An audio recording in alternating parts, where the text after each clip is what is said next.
T'es parti vérifier que j'étais bien dans le cadre, mais vu que j'étais derrière, je pouvais pas voir que j'étais devant. Aujourd'hui, nous allons voir comment réaliser un carbus. Donc le réalisage de carbus, c'est quoi? C'est agrandir un trou. Voilà.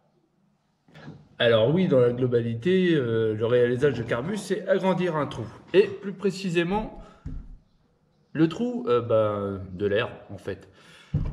Là, c'est un carbus 6.5 de 3008, je crois, hein, vu que c'est une carcasse qui traîne.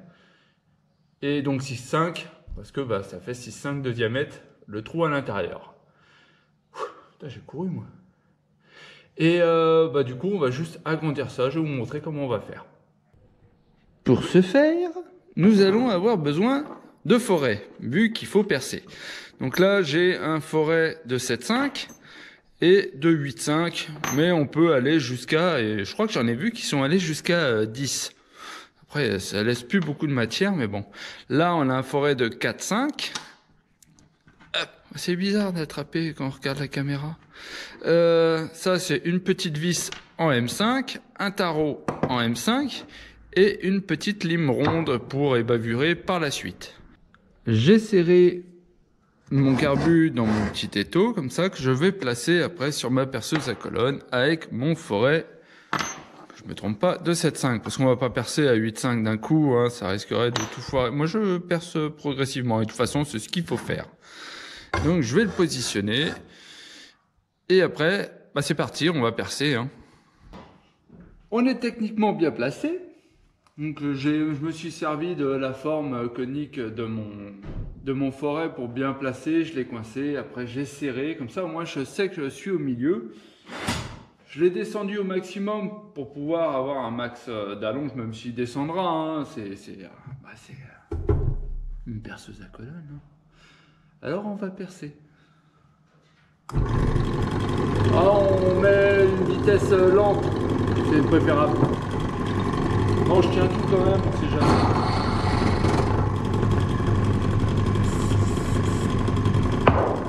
Toujours mieux de lubrifier. Et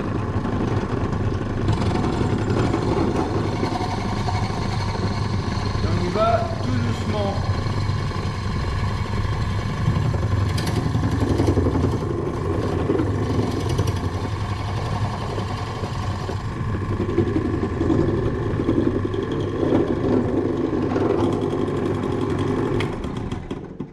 « 7.5, c'est fait. Avant de percer à 8.5, je mets un coup de soufflette, enlever toutes les bavures, je regarde que tout ça c'est propre. C'est propre hein, globalement. Et c'était aussi pour vous dire que normalement on met le boisseau en position ouverte. Comme ça on perce tout et comme ça le boisseau aussi. Parce que si vous percez ça et vous remettez le boisseau d'origine, ça sert strictement à rien vu que votre boisseau il est à 6.5.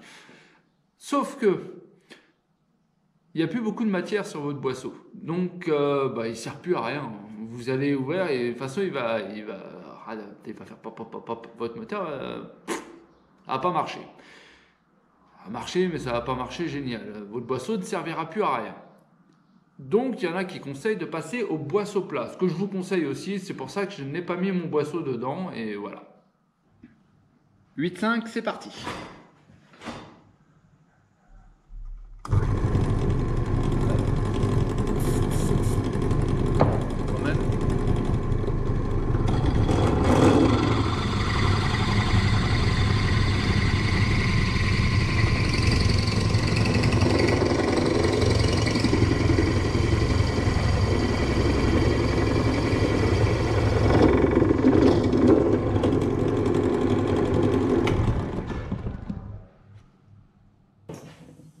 Un petit coup de soufflette, tout est propre à l'intérieur. Bon là vous ne verrez pas et tout, mais bon tout est propre à l'intérieur. On est donc à 8.5 et forcément là sur le côté il y a une petite bille.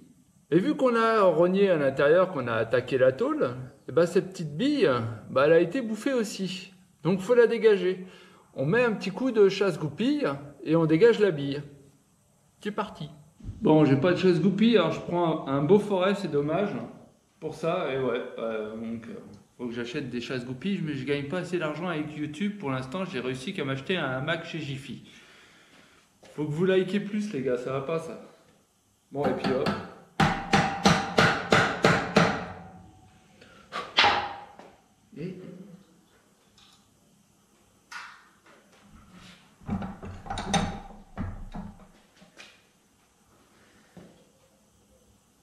Vous verrez pas, mais je vous... Ah, ça se trouve, je vous montre rien du tout, mais... Non, quand même. Et la petite bille, elle est là. Là, vous me dites, il y a un trou. C'est une prise d'air. Eh ouais, mais au début, je t'ai dit quoi? Je t'ai dit, on prendrait un forêt de 4-5. Du coup, bah, on va percer avec ça. Puis après, on va tarauder en M5. Et on va mettre la petite vis avec de la colle qui va bien. Je vais te montrer. Putain, les pompes, elles sont dégueu, quoi. On dirait une éponge. Enfin. Donc là, comme je t'ai dit, j'ai enlevé la bille. On va percer, on va tarauder. Mais avant, profite que là, tu aies accès au trou qu'il y a derrière pour voir s'il n'est pas bouché. Le trou qui donne jusqu'au gicleur. Donc là, bah, tu mets un petit câble de frein, ça doit rentrer, ou un câble de dérailleur, c'est plus fin. Et tu le débouches, hein. Tu vois, regarde. Je me permets, hein, je te tutoie.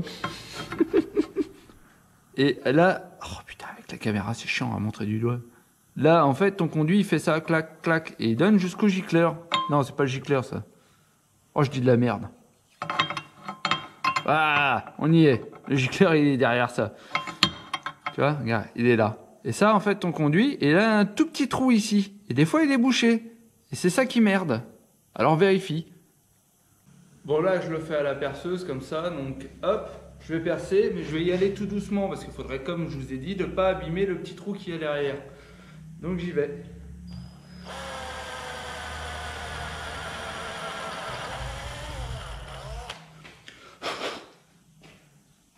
Hop, je vérifie.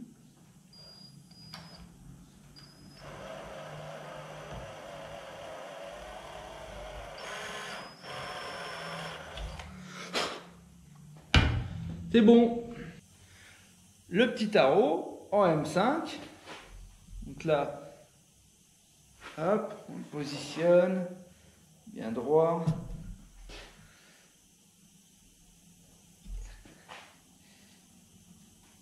On y va. Tout doucement.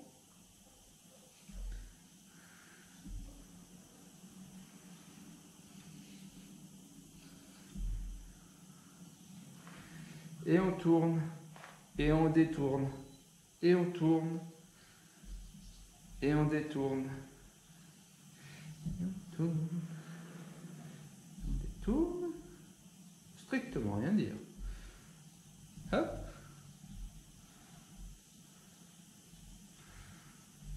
Après, je pourrais tourner tout d'un coup comme ça, même le faire à la perceuse, mais autant vous montrer comment faire bien les choses. Bon, parce que je vous cache pas, je l'aurais fait à la perceuse sinon moi. Après, on va dire que je suis un bourrin.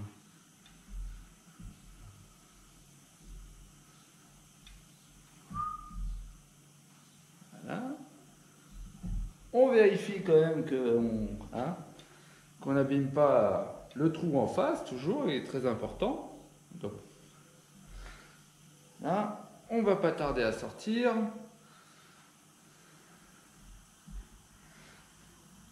On est presque bon.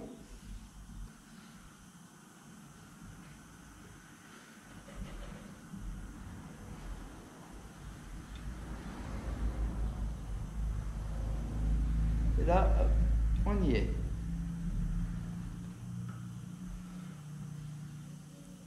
On dévisse et puis c'est bon. On a un beau filetage. Je sais pas si vous voyez, on dirait que c'est flou, mais bon, on a un beau filetage. Donc là, j'ai ma petite vis en M5, je vais mettre de la colle, et puis après, hop, j'aurai plus qu'à le visser. Et voilà, bon là je le retire, mais je vais mettre de la colle. Donc là, ma vis elle est mise, j'ai fait gaffe de pas que ça n'obstrue pas le passage, de pas l'avoir mis, et sinon ça sert strictement à rien. Donc je le mets à ras de ras, même en retrait on va dire. Et là je vais couper là et tout pour que ça fasse un peu plus propre. Mes lunettes où je vois strictement rien, je suis désolé, je mets pas de gants. On m'a dit qu'il fallait pas que je me coupe mes petites pattes, mais jusque là...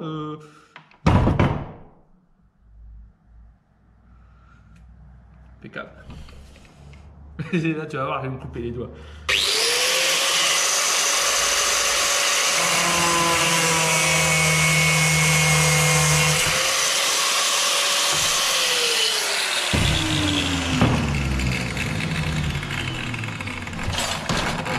petit coup de lime pour finir et c'est top.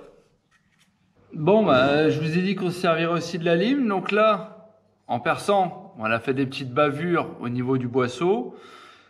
Bah, tout ça va falloir, même quand on a percé ici, on a fait des petites bavures. Donc très très légèrement, on va les dégager.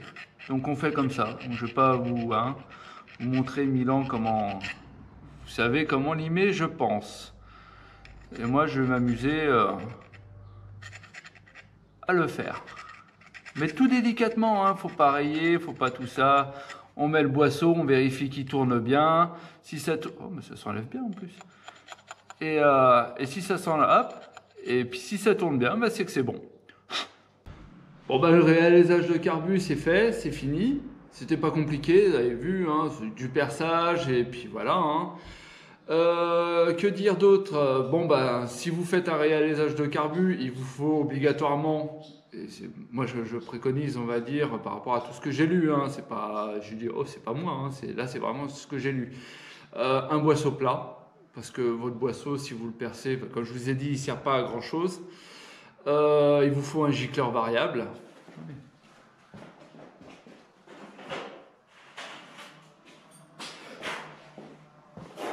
Un petit gicleur variable, moi je l'ai, il me sert à rien. Et puis mon prépa moteur, donc il faut refaire la pipe d'admission, il faut refaire les transferts sur votre bas moteur, une culasse rabotée, des joints en cuivre ou pas de joints. Hein. Il y en a qui montent à la pâte à joints comme je vous ai monté la dernière fois, hein. Ça marche aussi. Polir tout ce qu'il y a à polir. Bon, en fait, il y a une grosse prépa derrière si en fait tu veux que ton carbu il soit vraiment utile. Enfin, bon, tout ça c'était en fait pour un placement de produit. Voilà, donc ça c'est le t-shirt à mon pote Aaron. Il est beau, hein. J'avais préparé pour l'autre t-shirt, mais j'ai pas fait la vidéo. Donc, mais un autre, non je déconne, c'est pas du placement de produit. Mais mon pote il sera content quand même qu'il ait son t-shirt dessus. Bah, sur ce, bah, je vous dis à une prochaine. Peut-être que la prochaine fois, ça sera peut-être pas sur le Solex. Je vais peut-être vous montrer comment faire une fourche pour une jante large. Une fourche 20 pouces pour une jante 20 pouces large. Je vais peut-être faire une trottinette. Je vous montrerai peut-être même comment je fais la trottinette. Oh, on verra. Surprise.